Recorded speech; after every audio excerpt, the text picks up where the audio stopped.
ಬಿಜೆಪಿಯಿಂದ ಧರ್ಮಸ್ಥಳ ಚಲೋ ವಿಚಾರಕ್ಕೆ ಸಂಬಂಧಪಟ್ಟಂತೆ ನವದೆಹಲಿಯಲ್ಲಿ ಬಿಕೆ ಹರಿಪ್ರಸಾದ್ ಹೇಳಿಕೆಯನ್ನ ನೀಡಿದ್ದಾರೆ. ಆರ್ಎಸ್ಎಸ್ ನಾಯಕರಿಂದ ಧರ್ಮಸ್ಥಳಕ್ಕೆ ಕೆಟ್ಟ ಹೆಸರು ಬರ್ತಾ ಇದೆ. ಎಸ್ಐಟಿ ಮಾಡಬೇಕು ಅಂತ ಹೇಳಿದ್ದೆ ಬಿಜೆಪಿಯವರು. ಎಸ್ಐಟಿ ಧರ್ಮಸ್ಥಳ ದೇವಾಲಯದವರನ್ನ ತನಿಖೆ ಮಾಡ್ತಾ ಇಲ್ಲ. ಹೇಳಿಕೆ ನೀಡಿದಂತಹ ಮಾಸ್ಕ್ ಮ್ಯಾನ್ ಹಾಗೂ ಸಮೀರ್ ಬಗ್ಗೆ ತನಿಖೆ ನಡೆಸ್ತಾ ಇದೆ. ಧಾರ್ಮಿಕ ವಿಚಾರದಲ್ಲಿ ರಾಜಕೀಯಕ್ಕೆ ಬಿಜೆಪಿ ಶತ ಪ್ರಯತ್ನ ಪಡ್ತಾ ಇದೆ. ಸಂಘದ ಇಬ್ಬರು ನಾಯಕರಿಂದ ಧರ್ಮಸ್ಥಳದ ಹೆಸರು ಹಾಳಾಗ್ತಾ ಇದೆ. ಕೆಲ ಆರ್ಎಸ್ಎಸ್ ನಾಯಕರಿಂದ ಧರ್ಮಸ್ಥಳಕ್ಕೆ ಅಪಪ್ರಚಾರ ನಡೀತಾ ಇದೆ ಅಂತ ಈ ವೇಳೆ ಬಿಕೆ ಹರಿಪ್ರಸಾದ್ ನವದೆಹಲಿಯಲ್ಲಿ ರಿಯಾಕ್ಟ್ ಮಾಡಿರುವಂತದ್ದು.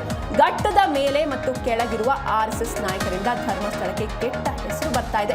ಸಂಘದ ಇಬ್ಬರು ಪ್ರಮುಖ ನಾಯಕರಿಂದ ಧರ್ಮಸ್ಥಳಕ್ಕೆ ಅಂದ್ರೆ ಆ ಒಂದು ಪುಣ್ಯ ಕ್ಷೇತ್ರಕ್ಕೆ ಕೆಟ್ಟ ಹೆಸರು ಅಥವಾ ಅಪಪ್ರಚಾರವಾಗ್ತಾ ಇದೆ. ಧರ್ಮಸ್ಥಳದ ವಿಚಾರದಲ್ಲಿ ಈ ಹಿಂದೆ ನಳಿನ್ ಕುಮಾರ್ ಕಟೀಲ್ ಹಾಗೂ ಶಾಸಕ ಸುನೀಲ್ ಕುಮಾರ್ ಹೇಳಿಕೆಗಳನ್ನ ನೀವು ಕೂಡ ಒಮ್ಮೆ ನೋಡಿ. ಸೌಜನ್ಯ ಪ್ರಕರಣದಲ್ಲಿ ತನಿಖೆ ಆಗಬೇಕು ಅಂತ ಧರ್ಮಸ್ಥಳಕ್ಕೆ ಹೋಗಿ ಭಾಷಣ ಮಾಡಿದ್ರು.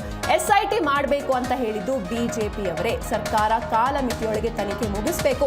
ಎಸ್ಐಟಿ ಧರ್ಮಸ್ಥಳ ದೇವಾಲಯ ಅಥವಾ ದೇವಾಲಯದವರನ್ನ ತನಿಖೆ ಮಾಡ್ತಾ ಇಲ್ಲ. ಬದಲಾಗಿ ಯಾರು ಆ ಬಗ್ಗೆ ಹೇಳಿಕೆಯನ್ನ ನೀಡಿದ್ದಾರೋ, ಫಾರ್ ಎಕ್ಸಾಂಪಲ್ ಮಾಸ್ಕ್ ಮ್ಯಾನ್ ಆಗಿರ್ಬೋದು, ಸಮೀರ್ ಸೇರಿದಂತೆ ಹಲವರ ಬಗ್ಗೆ ತನಿಖೆಯನ್ನ ಮಾಡ್ತಾ ಇದೆಯೇ ಹೊರತು ಧರ್ಮಸ್ಥಳ ದೇವಸ್ಥಾನಕ್ಕೆ ಸಂಬಂಧಪಟ್ಟವರನ್ನ ತನಿಖೆ ಮಾಡ್ತಾ ಇಲ್ಲ. ರಾಮಾಯಣ ಕಾಲದಲ್ಲಿ ಸೀತೆಯನ್ನ ಪರೀಕ್ಷಿಸಲಾಯಿತು.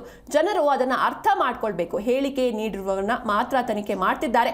ಧಾರ್ಮಿಕ ವಿಚಾರದಲ್ಲಿ ರಾಜಕೀಯಕ್ಕೆ ಬಿಜೆಪಿ ಶತ ಪ್ರಯತ್ನ ಮಾಡ್ತಾ ಇದೆ. ಆರ್ಎಸ್ಎಸ್ ಹಾಗೂ ಘಟ್ಟದ ಮೇಲೆ ಇರೋರ ಗುಂಪಿನಿಂದ ಧರ್ಮಸ್ಥಳ ಕ್ಷೇತ್ರದ ಕುರಿತಾಗಿ ಅಪಪ್ರಚಾರ ನಡೆದಿದೆ. ಸಂಘದ ಇಬ್ಬರು ಪ್ರಮುಖ ನಾಯಕರಿಂದ ಇಡೀ ಧರ್ಮಸ್ಥಳ ಪುಣ್ಯಕ್ಷೇತ್ರದ ಹೆಸರು ಹಾಳಾಗ್ತಾ ಇದೆ ಅಂತ ಬಿಕೆ ಹರಿಪ್ರಸಾದ್ ಹೇಳಿಕೆಯನ್ನ ನೀಡಿದ್ದಾರೆ. ಆರ್ಎಸ್ಎಸ್ ನ ಈ ದೇಶದಲ್ಲಿ 3 ಬಾರಿ ಈಗಾಗಲೇ ನಿಷೇಧ ಮಾಡಿದ್ದಾರೆ. ಡಿ.ಕೆ. ಶಿವಕುಮಾರ್ ಅವರು ಡೆಪ್ಟಿ ಮುಖ್ಯಮಂತ್ರಿಗಳಾಗಿ ಸಂಘ ಪ್ರಾರ್ಥನೆ ಮಾಡೋದ್ರಲ್ಲಿ ನಮ್ದೇನು ಅಭ್ಯಂತರ ಇಲ್ಲ. ಯಾಕಂದ್ರೆ ಸರ್ಕಾರ ಅಂತಕ್ಕಂಥದ್ದು ಅದು ಒಂದು ಪಕ್ಷದ ಸರ್ಕಾರ ಅಲ್ಲ, ಇಡೀ 7 ಕೋಟಿ ಕರ್ನಾಟಕ ಜನತೆಯ ಸರ್ಕಾರ. ಅದರಲ್ಲಿ ಎಲ್ಲ ಆರ್ಎಸ್ಎಸ್ ಅವರು ಇದ್ದಾರೆ, ಜಮಾತೆ ಇಸ್ಲಾಮಿ ಅವರು ಇದ್ದಾರೆ, ಎಲ್ಲರೂ ಇದ್ದಾರೆ, ತಲೆಮಾನೆಗಳು ಇದ್ದಾರೆ. ಆದರೆ ಕಾಂಗ್ರೆಸ್ ಅಧ್ಯಕ್ಷರಾಗಿ ಅವರು ಆ ರೀತಿ ಹೇಳೋಂಗಿಲ್ಲ. ಅವ್ರು ಕಾಂಗ್ರೆಸ್ ಅಧ್ಯಕ್ಷರಾಗಿ ಹೇಳಿದರೆ ಅವರು ಕ್ಷಮೆ ಕೇಳಬೇಕಾಗುತ್ತೆ. ಯಾಕಂದ್ರೆ ಮಹಾತ್ಮ ಗಾಂಧಿ ಅವ್ರನ್ನ ಕೊಂದಂಥ ಸಂಘಟನೆ, ಆ ಸಂಘಟನೆಯ ಪ್ರಾರ್ಥನೆ ಮಾಡ್ತಕ್ಕಂಥದ್ದು ಸರಿಯಲ್ಲ. ಆದ್ದರಿಂದ ಬಹಳ ಸ್ಪಷ್ಟವಾಗಿ ಅವರು ಡೆಪ್ಟಿ ಮುಖ್ಯಮಂತ್ರಿಗಳಾಗಿ ಅದನ್ನ ಮಾಡಿಕೊಂಡು, ಯಾಕಂದ್ರೆ ಅವರು ಹಲವಾರು ಮುಖಗಳಿದೆ. ಶಿವಕುಮಾರ್ ಅವರು ಕೃಷಿಕರು ಅಂತಾರೆ, ಆಮೇಲೆ ಕ್ವಾರಿ ಓನರು ಅಂತಾರೆ, ಆಮೇಲೆ ಎಜುಕೇಷನಿಸ್ಟು ಅಂತಾರೆ, ಬಿಸ್ನೆಸ್ ಮೆನ್ನು ಅಂತಾರೆ, ಇಂಡಸ್ಟ್ರಿಯಲಿಸ್ಟು ಅಂತಾರೆ. ಒಂಥರ ಅವ್ರಿಗೆ ಪ್ಯಾಷನ್ ಇದು ಇರ್ಬೋದು. ಯಾರಿಗೆ ಸಂದೇಶ ಅವ್ರು ಕೊಡಬೇಕು ಅನ್ನೋದು ಅವ್ರ ಗಮನದಲ್ಲಿ ಇಟ್ಕೊಂಡಿದ್ದಾರೆ ನಮಗೆ ಗೊತ್ತಿಲ್ಲ.